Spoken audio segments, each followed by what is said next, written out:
Hello and Namaste everyone. This is Rajan. I'm good and I hope you guys are doing good. साथीहरु हजुरहरु सबैलाई स्वागत छ हाम्रो यस Dhanvarsha TV YouTube च्यानलमा। यदि हजुरहरु पनि घरमै बसी बसी सजिलैसँग दिनको केही समय मात्र खर्च गरेर पैसा कमाउन चाहनुहुन्छ भने हाम्रो यस युट्युब च्यानललाई अहिले नै सब्स्क्राइब गर्नु होला। आजको यस भिडियोमा चाहिँ अनलाइनबाट कमाएको पैसा निकाल्ने एकदमै भरपर्दो ट्रस्टेड वालेट यानी कि एयरटीएम वालेट कसरी बनाउने भनेर यसको बारेमा सिकाउने छु। साथसाथै तपाईहरुले ट्रान्ज्याक्सन कसरी गर्न सक्नुहुन्छ, भेरिफाई कसरी गर्न सक्नुहुन्छ, यी सम्पूर्ण कुराहरुको बारेमा पनि complete process step by step सिकाउने छु। साथीहरु यसभन्दा अघि पनि मैले एयरटीएम क्याशियर बनेर कसरी घरबाट सजिलैसँग पैसा कमाउने भन्ने भिडियो बनाइसकेको थिएँ, जुन भिडियोलाई हजुरहरुले एकदमै मन पराइदिनु भएको थियो।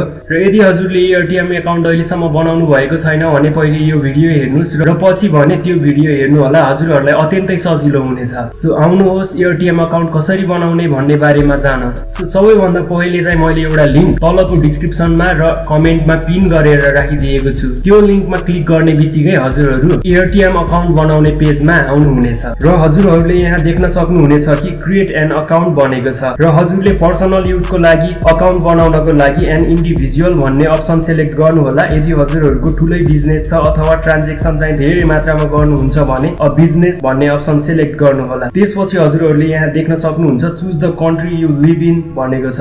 यहाँ कन्ट्रीमा क्लिक गरी नेपाल सेलेक्ट गर्नुहोस्। यदि हजुरहरु आफ्नो फेसबुक अकाउन्ट युज गरेर एयरटीएम अकाउन्ट बनाउन चाहनुहुन्छ भने sign up with Facebook select गर्नुहोस् र यदि गुगल अकाउन्ट युज गरेर एयरटीएम अकाउन्ट बनाउन चाहनुहुन्छ भने साइन अप विथ गुगलमा क्लिक गर्नुहोस्। म चाहिँ हजुरहरुलाई आफ्नो इमेल आइडी प्रयोग गरेर वालेट अकाउन्ट बनाउन रिकमेन्ड गर्छु किनकि यो अत्यन्तै सेफ हुने गर्छ। साथीहरु फर्स्टमा हजुरहरुको इमेल टाइप गर्नुहोस् र एउटा स्ट्रङ पासवर्ड चुज गर्नुहोस्। अब अलिकति स्क्रोल डाउन गरेपछि हजुरले यहाँ आफ्नो फुल नेम फिल अप गर्नुपर्ने हुन्छ र यहाँनेर सेकेन्ड लास्ट नेम देख्न सक्नुहुन्छ। साथीहरु यो भनेको चाहिँ हजुरहरुको मिडल नेम हो। यदि हजुरहरुको मिडल नेम छ भने यो सेकेन्ड लास्ट नेममा फिल अप गर्नुहोस्। त्यसैको तलपट्टि क्लिक टु भेरिफाई लेखेको छ, त्यहाँ क्लिक गर्नुहोस् र यो पजललाई यसरी स्लाइड गरेर मिलाउनुहोस्। यहाँ देख्न सक्नुहुन्छ भेरिफिकेसन सक्सेस भनेर देखाइरहेको छ र त्यसपछि हजुरले यो क्रिएट अकाउन्ट भन्ने अप्सनमा क्लिक गर्नुहोस्।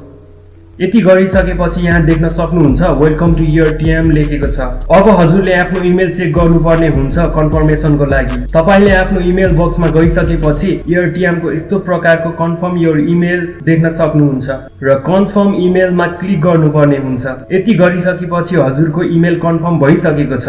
अब हजुरले यहाँ देख्न सक्नुहुन्छ you are almost there, please complete your profile to start using Airtm लेखेको र यहाँ चाहिँ हजुरले आफ्नो एडिसनल डिटेल्स फिल अप पर्ने हुन्छ। जस्तै यहाँनेर देख्न सक्नुहुन्छ address line 1, address line 2, city भन्ने अप्सन।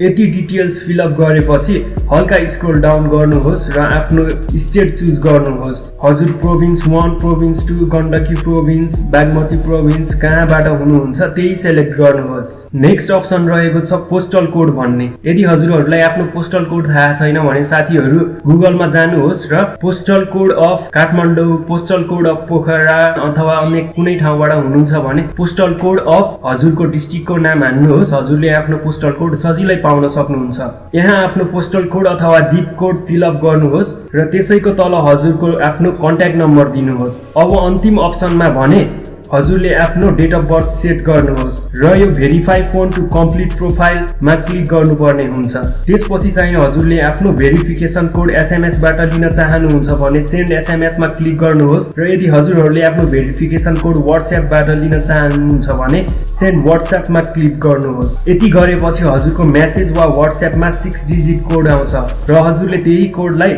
यहाँ टाइप गर्नुपर्ने अथवा पेस्ट गर्नुपर्ने हुन्छ र यो सबमिट कोडमा क्लिक गर्नुपर्ने हुन्छ र यति गरिसकेपछि हजुरको प्रोफाइल कम्प्लिट भइसकेको छ र हजुरको एयरटीएम अकाउन्ट पनि बनिसकेको छ। अब चाहिँ हजुरले अनलाइनमा कमाएको पैसा सजिलै ई-सेवा वा ब्याङ्क ट्रान्सफर गरी निकाल्न सक्नुहुन्छ। यसरी नै अनलाइनमा कमाएको पैसा एयरटीएम मा पठाएर एयरटीएम बाट ई-सेवा अथवा ब्याङ्कमा ट्रान्सफर गर्न सक्नुहुन्छ। साथीहरु मैले अगाडि पनि भनिसके कि हजुरले एयरटीएम मा 2 पटक फन्ड डिपोजिट र 2 पटक विथड्र गरेपछि हजुरहरु पनि एयरटीएम क्याशियरको लागि एलिजिबल हुनुहुन्छ।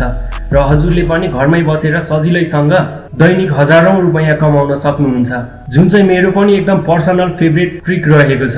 र साथीहरू, उक्त भिडियोको लिङ्क हजुरहरूले आई बटनमा अथवा तल भिडियोको डिस्क्रिप्सनमा पाउन सक्नुहुनेछ। एकपटक अवश्य चेक गर्नुहोला। र साथीहरू, आजको भिडियो हजुरहरूलाई कस्तो लाग्यो कृपया एउटा कमेन्ट सेक्सनमा कमेन्ट गरिदिनु होला, किनकि it really inspires me, really motivates me to make new videos for you guys. र आजको लागि भने यति नै साथीहरू। हाम्रो अर्को भिडियो नआउँदासम्मको लागि just keep watching, keep loving and keep supporting. Till then, good bye and stay blessed.